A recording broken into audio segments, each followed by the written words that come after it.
Vous écoutez Europe 1, il est 9h30. Le journal des médias avec Thomas Joubert. Bonjour Thomas. Bonjour, à la une ce matin, France 2 rappelle Patrick Sabatier pour mot de passe. D8 souffle sa première bougie aujourd'hui. Et le patron de Jardiland, vu dans Cache Investigation, porte plainte contre France 2.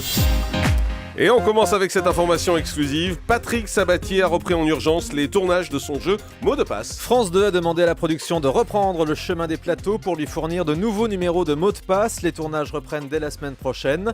Le jeu pourrait prendre la suite de Un air de famille le samedi à 19h, qui n'a pas du tout marché, seulement 4,5% d'audience pour le moment.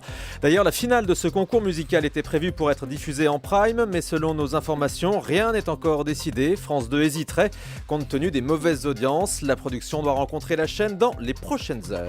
Alessandra Sublet planche sur un gros projet pour France Télévisions. C'est ce qu'elle annonce dans une interview à TV Magazine. J'aurai plusieurs émissions concomitantes, même s'il ne s'agit pas d'une quotidienne. Je sais qu'il me faudra redescendre dans l'arène. Pour le moment, Alessandra Sublet travaille sur sa nouvelle émission de France 5, Fais-moi une place. Elle rend visite à des artistes chez eux et dans des lieux qui leur sont chers. La première, ce sera chez Carole Bouquet en Sicile. La deuxième, chez Pierre Perret en Irlande.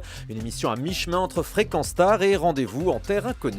D8 fête aujourd'hui son premier anniversaire. Un anniversaire en grande pompe avec les bons chiffres d'audience du mois de septembre publiés hier par Médiamétrie. D8 se place en première position des chaînes de la TNT avec 3,2% d'audience contre 3,1% pour TMC. Alors D8 est-elle devenue la nouvelle grande chaîne comme le clamait son slogan? Romain Ambro a posé la question à Xavier Gandon, le directeur des programmes de D8. Ce qu'on avait dit, c'était qu'on lançait D8 et que c'était la nouvelle grande chaîne. Alors peut-être qu'il y a certaines personnes qui ont eu l'impression que c'était un slogan un petit peu présomptueux, ou voilà. Et en fait, ce que ça voulait dire, et c'est ce qu'on essaye de faire jour après jour, c'est de proposer une chaîne qui gomme un peu les frontières qu'on a en disant grande chaîne ou chaîne de la TNT, et donc de se positionner le plus possible du côté des grandes chaînes en proposant des émissions inédites, des quotidiennes, en direct, en public, des grands divertissements comme la Nouvelle Star. Peut-être que ça a été mal compris, et je crois qu'aujourd'hui, le message est en train de passer. En tout cas, les téléspectateurs nous le prouvent jour après jour. Voilà, D8 qui a aussi beaucoup d'argent pour faire ses programmes, ça aide, avec plus de 140 millions de budget annuel. M6 prépare la saison 10 de Pékin Express. Une 10e saison qui pourrait se faire avec uniquement des personnalités. Télé Loisirs croit savoir que la production a mis fin au casting des candidats anonymes qui avait pourtant commencé. M6 se tournerait vers une version 100% people, mais le présentateur Stéphane Rothenberg dément totalement ces informations à nos confrères de TV Magazine. Rien n'est décidé pour le moment, selon lui. À suivre. Le patron de Jardiland porte plainte contre France 2. Il s'estime injustement mis en cause dans l'émission Cache Investigation diffusée la semaine dernière. Le reportage portait sur les arnaques de la formation professionnelle. Le patron de la chaîne de jardinerie était interrogé sur ces faux programmes de formation mis en place par ses collaborateurs pour percevoir des subventions, un détournement de 5 millions d'euros.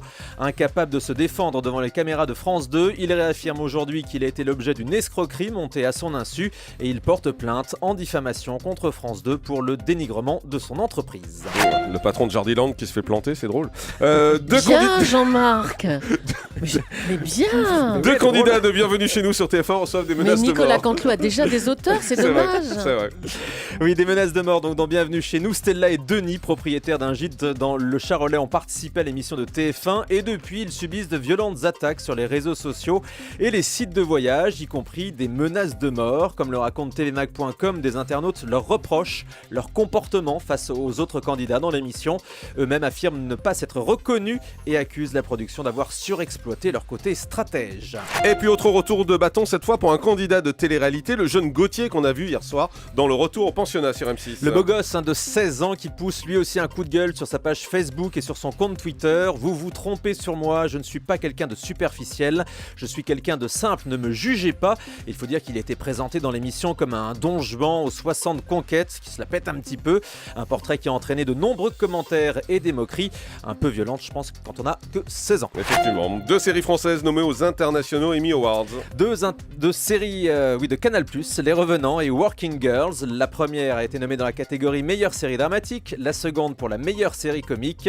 Les internationaux Emmy Awards récompensent les meilleures productions mondiales. Les prix seront remis le 25 novembre prochain.